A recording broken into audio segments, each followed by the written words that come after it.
talk about him with such love, such unwavering faith in his character. Patricia mentioned how proud she was that he was taking time for self-reflection, rather than rushing into marriage unprepared. Robert praised his son's honesty about his doubts, calling it mature and responsible. Chloe even mentioned planning to loan him money for his fresh start, wanting to support his journey of self-discovery. I let them talk, nodding sympathetically, while my laptop bag sat beside my chair like a loaded weapon.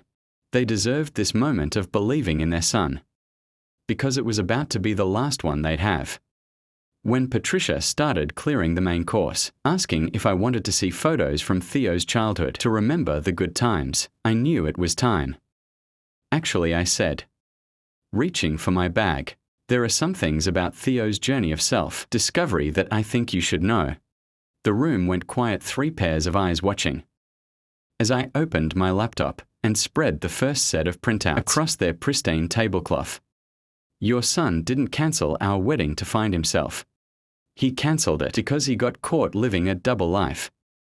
Patricia's hand froze halfway to her water glass.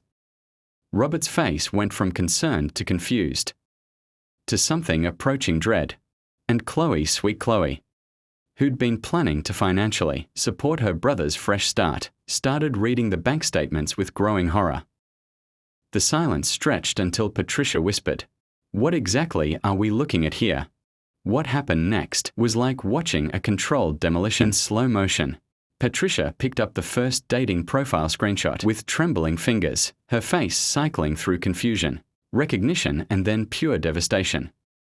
As she saw her son's face smiling back at her, with the caption, "Recently single and ready for adventure." Robert grabbed the bank statements, his businessman's eye immediately catching the patterns I'd highlighted, the gambling charges, the cash advances, the credit card in my name that he'd never mentioned to anyone. Chloe was the first to break. She'd found the printed messages between Theo and Amber, reading aloud in a voice that got smaller with each revelation. He told her he was finally ready to settle down after ending a long relationship that wasn't working.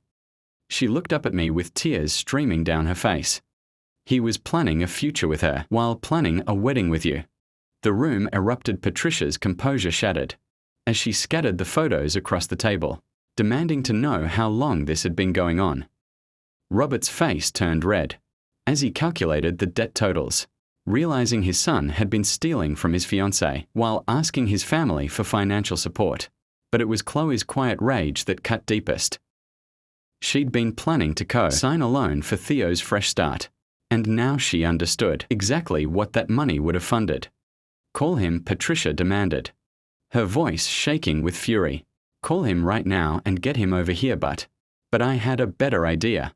I pulled up Amber's number and hit speakerphone, letting the family listen as I explained to Theo's girlfriend that the man she'd been dating was actually engaged to someone else. Until 3 days ago, Amber's shocked silence gave way to heartbroken anger. As the pieces clicked into place for her too, the dominoes fell faster than I could have imagined. Patricia immediately called the bank to report the fraudulent credit card, her voice cold and businesslike as she provided my information for the investigation. Robert contacted his attorney about potential identity theft charges, his decades of protecting his son's reputation finally hitting a wall. Chloe cancelled the loan application and called Theo's mutual friend, who'd recommended him for a job opportunity, explaining exactly why that recommendation was being withdrawn. But the most satisfying moment came when Theo's phone started ringing. We all watched it, buzzing on the table where Patricia had placed it after her failed attempts to reach him. First, Amber probably calling to confront him about his lies. Then his credit card company, likely flagging suspicious activity now that I'd reported the fraud. Then his former employer apparently. Robert's attorney friend had some connections that moved quickly. By the time Theo finally called me back 6 hours later, his world had completely collapsed. His voice was barely recognizable, panic and rage fighting for control, as he screamed about how I'd ruined his life. The man who'd calmly cancelled our wedding 3 days before the ceremony was now hysterical, demanding to know why. I couldn't just let him go quietly. "Because you didn't go quietly, Theo," I said, my voice steady in a way that surprised even me. "You went fraudulently, you went criminally. You went while stealing my identity and planning a future with another woman, using money you stole from me. When he started threatening to come over, I calmly mentioned that I'd already changed the locks and installed security cameras, and that his family was currently deciding whether to press charges. 6 months later, I'm planning weddings again, but this time with a different perspective on what happily ever after really means. Theo is facing court dates and living with distant relatives after his parents cut him off completely. Patricia texts me occasionally with updates on how the family is healing, always ending with apologies for not seeing who her son really was. And me. I'm dating someone new who thinks transparency is sexy and has never once made me question what he's doing. When we are apart sometimes, Karma needs a little help from a woman who knows how to plan the perfect event. Subscribe if you loved watching justice get served. And comment below if you've ever had to expose someone's lies. Trust me, the truth always comes out.